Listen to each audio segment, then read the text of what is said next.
તારે કોઈ લો બોય બાબુ ના લો ભેટ તો બાપુ આ બાજુ આવો લાવ દેખાય તાર છે ને બાક કેટલું મસ્ત ખવડાવ્યું તાર વાળો ભાઈ બાબુ કેવું હોય લો વરે છે બાપુ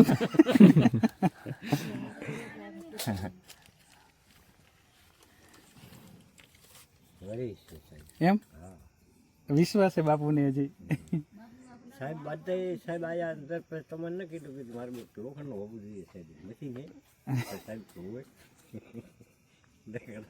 સાહેબ દવા તો કરી દીધી મારે બધું હદ કરી છે પણ કે હજી ગયો નહીં અંદર ના એટલે ઘૂસ્યો તો પણ ઓછો ઘૂસ્યો પણ કેટલા ટાઈમથી બીમાર છે 1 મહિનાથી 1 મહિનાથી બીમાર તો શું બે પણ આ તો હોય માયામાં ઠાક ઠેકડા નતો ખાવાતો અત્યારે માયા પડી લોખંડ પણ તીક્ષ્ણ ધાર વાળો હો બહુ સાહેબ અન્નની માયા અત્યારે 10 લીટર દૂધ કરે ને હા અને દોઢ વર્ષ અને હવે આ 10 લીટર દૂધ ઘટ્યું ક્યારથી હા કે હાલે 10 કરે હમણાં હાલે 8 લીટર કરે આટલો વાળો છે તોય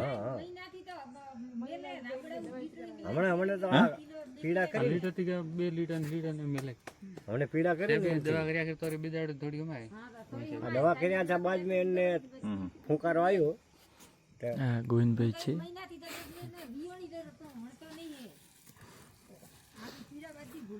તમારું નસીબ મારું ગોવિંદભાઈ હાથમાં આવ્યા ને એમને આ કેસ લંબાતો જતો બાપુ હવે આ બધો કચરો આવ્યો છે લોખંડ જે મેઇન લીડર હતો એને નીકળી ગયો બહાર એટલે આ ધોઈ નાખ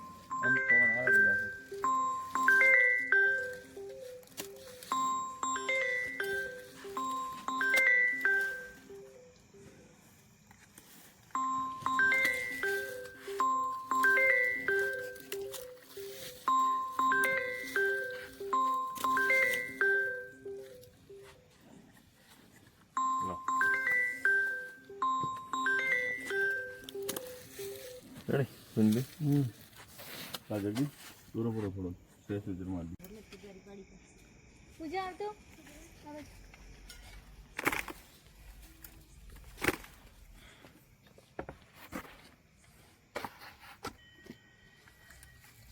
મોબાઈલ જોડી તો ખાતરી કરી દે અરે પેલેસમાં મારે શીંગડું પકડ શીંગડું કોને કહેવાય હા આપણે જ્યાં નથી કાઢવું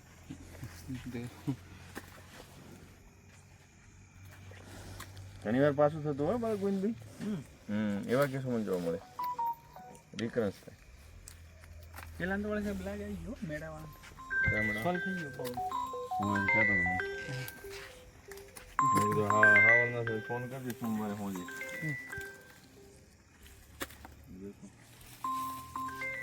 પતરી આવી લીધું ફૂલ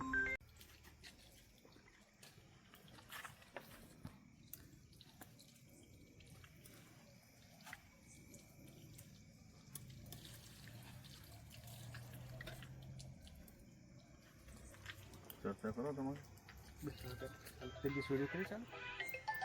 નમસ્કાર મિત્રો, આજે તમે જોઈ શકો છો એક તાર નીકળ્યો છે ભેંસની અંદરથી સિરગઢ ગામમાં અને આ બે કપચી નીકળી છે. કરીબન આ ભેંસ 1 મહિનાથી બીમાર છે અને એમને દવાઈ કરાવી પછી મેં ચેક કર્યું મારા મશીન ડિટેક્ટરથી એટલે આ મેટલ મારું મશીન પોઝિટિવ બતાવતું એટલે પછી મેં કેસ કાગ સાહેબને રિફર કર્યો. કાગ સાહેબે મશીનથી ચેક કર્યું એના કારણે એમને તાર બતાવતું હતું એટલે પછી ઓપરેશન કર્યું અને અત્યારે આ તાર તમે જોઈ શકો છો સમક્ષ અને અત્યારે ઓપરેશન હાલ જ આ લાઈવ તમે જોઈ શકો છો ઓપરેશન ચાલુ જ છે અને બસ હવે ઉપરના સ્વિચર ચાલુ જ છે.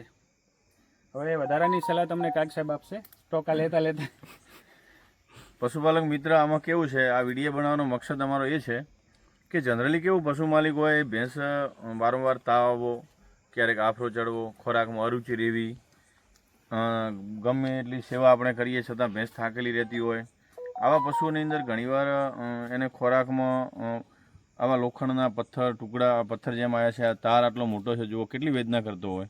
કારણ કે ઉજરીના અંગોના હલનચલનની પ્રક્રિયા તેનો આ બહુ અંદર ઘૂસતો હોય છે, જેની વેદનાના કારણે એને તાવ આવતો હોય મતલબ બુખાર આવતો હોય છે. તો પશુપાલક મિત્રો આજના સમયની અંદર આના માટે મેટલ ડિટેક્ટર આવે છે, એનાથી બહારથી વગર ઓપરેશનની બહારથી આપણે એને ખ્યાલ આવી જાય છે.